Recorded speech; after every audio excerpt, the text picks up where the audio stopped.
نحمده ونصلي على رسوله الكريم اما بعد اعوذ باللہ من الشیطان الرجیم بسم اللہ الرحمن الرحیم السلام علیکم ورحمۃ اللہ وبرکاتہ۔ گزشتہ ایک ویڈیو میں آپ حضرات کے سامنے زکوٰۃ سے متعلق فضائل اور زکوٰۃ کی ترغیب کے حوالے سے قرآن مجید اور احادیث مبارکہ میں جو ارشادات ہیں مختصراً آپ حضرات کے سامنے ذکر کیا گیا تھا، جس کا لنک ڈسکرپشن میں موجود بھی ہے۔ لیکن اس زکوٰۃ ایک اہم ترین مسئلہ ہے جس کی بنیاد اور جس کے بارے میں کچھ وضاحتیں اور کچھ مسائل ہر مسلمان کو ذہن نشین ہونا چاہیے۔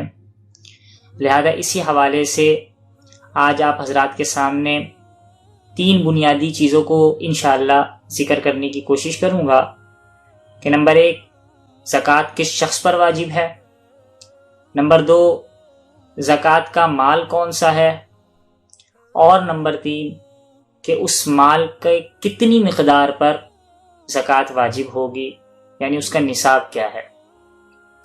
تو پہلی چیز کہ زکوٰۃ کس شخص پر واجب ہے، تو ہر وہ شخص جو آزاد ہو، عاقل ہو، بالغ ہو، مسلمان ہو اور صاحب نصاب ہو، تو اس شخص پر زکوٰۃ کی ادائیگی واجب ہے۔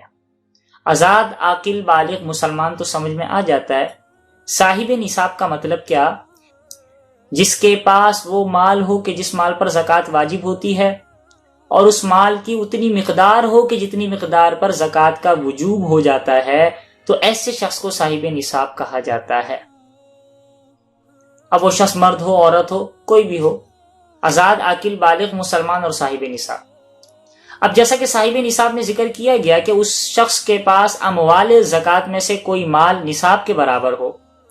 اموال زکوٰۃ کون کون سے ہیں، یعنی کون کون سی ایسی چیزیں ہیں جن پر زکوٰۃ لازم آتی ہے؟ تو یاد رکھیں 4 قسم کے اموال ایسے ہیں، 4 قسم کے مال ایسے ہیں جن پر زکوٰۃ لازم ہو جاتی ہے، فرض ہوتی ہے۔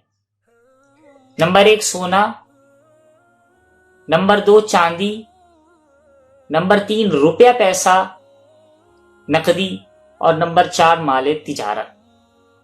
سونا اور چاندی کسی بھی شکل میں ہو، چاہے وہ ڈلی کی شکل میں ہے، چھوٹی سی اس کی ایک اینٹ ہوتی ہے، اس اینٹ کی شکل میں ہے، کسی زیور کی شکل میں ہے، کسی برتن کی شکل میں ہے، خالص ہیں یا ملاوٹ شدہ ہیں، استعمال میں ہیں یا استعمال میں نہیں ہے، ہر صورت میں اس پر زکوٰۃ لازم آئے گی۔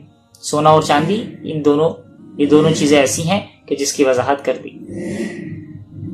نقدی یعنی روپیہ پیسہ، اب وہ کسی بھی کرنسی کی شکل میں ہو، پاکستانی ہو، ڈالر کی شکل میں ہے، اپنے پاس ہیں یا بینک میں موجود ہیں، یا کسی کے پاس امانت رکھوائے ہیں، یا کسی رسید کی شکل میں ہیں، شیئرز وغیرہ ہوتے ہیں اس شکل میں موجود ہیں، یا کسی سرمایہ وغیرہ میں لگائے ہوئے ہیں، یا کسی بھی نیت سے رکھے ہوئے ہیں کہ حج کی نیت سے، عمرے کی نیت سے، بچوں کی شادی کرنے کی نیت سے وغیرہ وغیرہ، تو یہ نقدی روپیہ پیسہ ایسا ہے کہ اس پر زکوٰۃ لازم آئے گی۔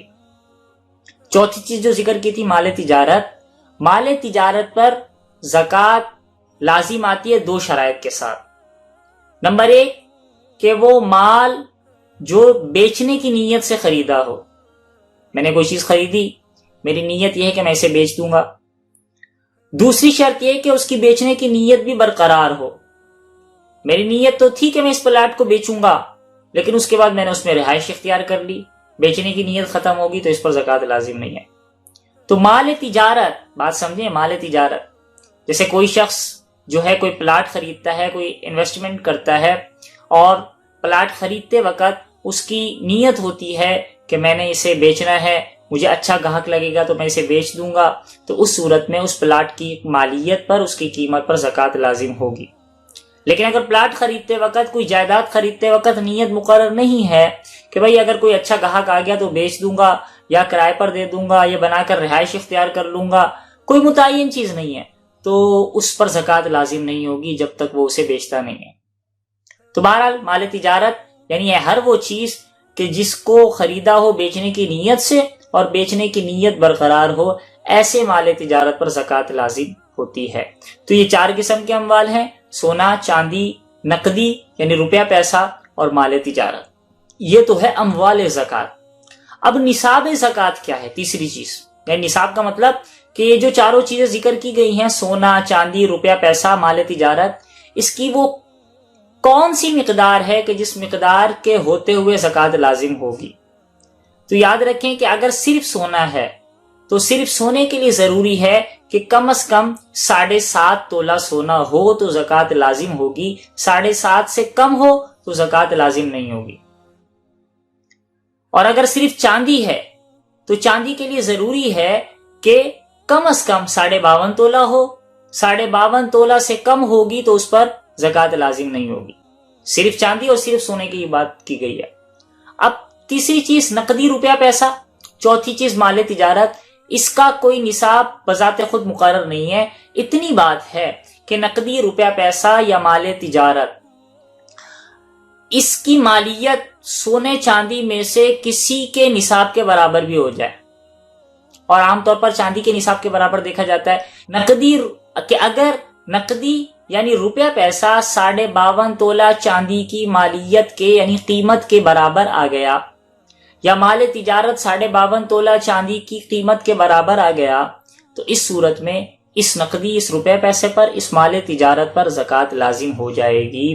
تو یہ کم از کم مقدار ذکر کی گئی سونا، چاندی، نقدی، روپیہ پیسہ، مال تجارت کی۔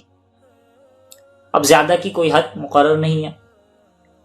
یہ تو ہے کہ الگ الگ اس کا نصاب کیا ہے، لیکن اگر مختلف چیزیں ہیں، تھوڑا سا سونا ہے، تھوڑی سی چاندی ہے، تھوڑا سونا، تھوڑی چاندی، تھوڑا مال تجارت ہے، تھوڑا سونا ہے، تھوڑی چاندی ہے، تھوڑا روپیہ پیسہ ہے، تھوڑا روپیہ پیسہ ہے، تھوڑا مال تجارت ہے، یا تھوڑا روپیہ پیسہ ہے، تھوڑی چاندی ہے، تھوڑا، نہیں، مختلف متفرق چیزیں ہیں، کوئی ایک نہیں ہے۔